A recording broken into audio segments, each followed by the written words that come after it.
Welcome to the Pixelberry Choices podcast, and today we're going to be talking about Chapter 11 of Shipwrecked. And Shipwrecked Chapter 11, just like Wolfpride Chapter 11, was pretty revealing, I would say. So, where last chapter ends, that our love interest was fiddling with the radio, trying to fix it, and then we hear some voices and we make out that these voices do not belong to the smugglers because they're talking about rate of disease or something. So they're definitely scientists and we're not alone here. So we need to go to them, but they're not near us, so they're on the other side of Mount Moku, maybe on the other side where this volcano is going to erupt, so along those lines. Our love interest is a bit protective and sort of not that trustful of these people, but we don't have any other options left. If we're going off Moku Island, then they're our last ticket away home. So we start going there, we can change our clothes, our love interest will change their clothes too, and then we'll get a little bit of bonding time with your love interest. And whether you're gonna get a kiss from your love interest, that will depend on your bonding score. And then you'll finally, your descent will be on that. When you climb down from the mountain, you will see the tents, even a portable laboratory and everything. So it will be a fresh ray of sunshine that you can finally go off this island. You're not alone here, and the only other people you have, they're not smugglers. And there one scientist greets you, and her name is Dr. Hale. And our love interest and the scientist, they don't get along really well, or they don't start on a good note, but we share our experience and we say that we're also scientists, so we go along well. And we go inside to see the portable laboratory. We haven't seen this much equipment, and then we learn what they're studying. So she is studying the spread of disease, as she says, and in different animals. But then she says she's also studying about different animals. And then our love interest tries to ask or cross check Dr. Hill about whether she kills animal for this or not, but then she says she doesn't do that and she has other options. But then we see that she has information about all the other animals except parrot.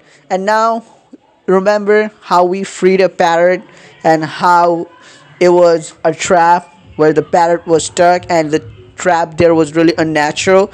So we got to know that Dr. Hill is lying and she actually kills animal. Then we see a secret door in the laboratory, but Dr. Hill doesn't want us there. And then when she goes somewhere, then we convey this message to our love interest that this doctor is up to no good.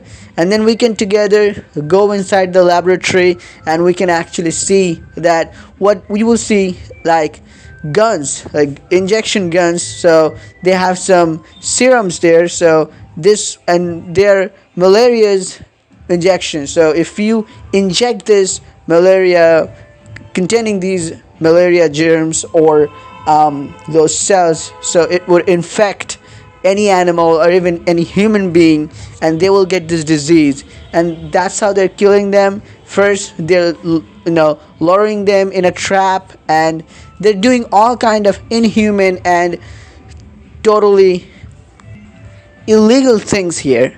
So that was something we discovered inside the laboratory, and then we knew that we had to stop them. We get out, we sort of collect ourselves, and then our love interest tries to eavesdrop. And we also get this idea that we may have escaped from the grip of the smugglers, but we have come into different territories. But it's also now clear why there aren't many animals in Moku Island. We remember how we were saying that there are not a lot of animals here, so that's why the animals aren't there. And even if they're present, they don't come out because they're getting killed by this mad scientist.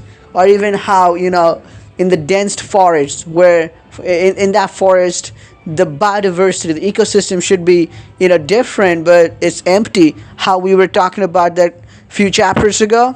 Now here's our answer. And then our love interest sees something inside a tent and tells us we gotta get out of here. But it's too late, someone is standing behind us. We check it out. Yes, it was the same woman who pushed us or knocked us over back in the docks when we were trying to find our way to Moku Island. And to our surprise, this stranger, or this, should we call her assailant? Because I think she's kind of an assailant because she tried to kill us almost. What she calls a warning she tried to give us back in the docks. And this woman and our love interest, they are familiar with each other, so they know each other. And then finally, we learn it from the devil herself that she is the partner. She is the partner who betrayed our love interest and left her to death. And she also works with the smuggler because she stole her love interest's boat for the whole smuggling thing and everything. All illegal. So first the smugglers, then Manu's or our love interest rival, and then the whole mad scientist killing the biodiversity there, all the animals, and going mad in the whole Moku Island. We uncovered a lot of interesting things. I think this chapter sums up a lot of questions of the main plot of this book. So this chapter was really interesting this week. Let me know in the comments what your thoughts are. And 12, 13, 14, 15, 16, 5 more chapters to go. So almost by the end of January this book will end. But this is going to get interesting from here on. Let me know in the comments how you feel about this. I'll see you in the next video. Till then, peace out.